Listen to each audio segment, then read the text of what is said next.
It's interesting to see the stark contrasts and differences between the family structure of what it was in the past in comparison to what it is today.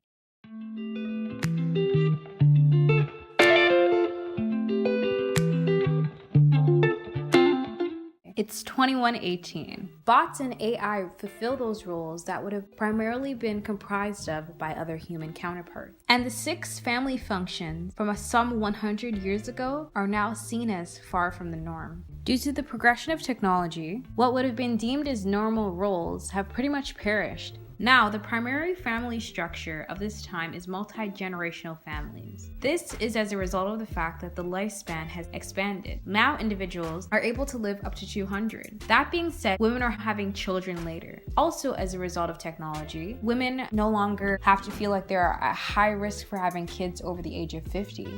Freezing eggs have now become the norm. Families have been cloning each other.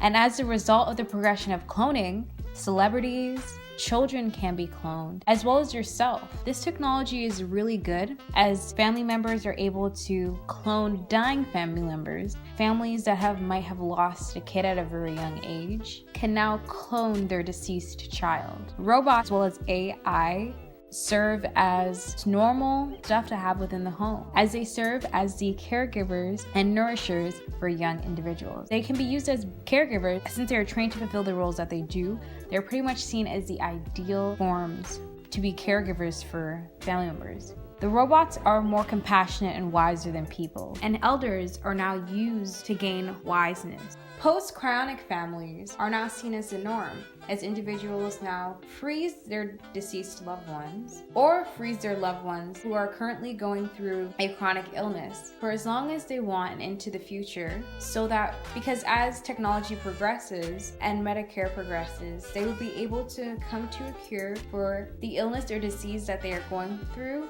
in order to help cure them. And or as well use their body as research to help come up with a cure for whatever disease they might be facing. Families would be able to have mind links, telepathy, in order to hear, understand, and feel the emotions that they are going through, which can thus lead to a stronger interconnected web of family ties. Virtual families are also the norm. Parents could choose to have children and raise them without having them being there in the pure flesh. This would also be beneficial having partners that might be separated from each other help raise their child virtually.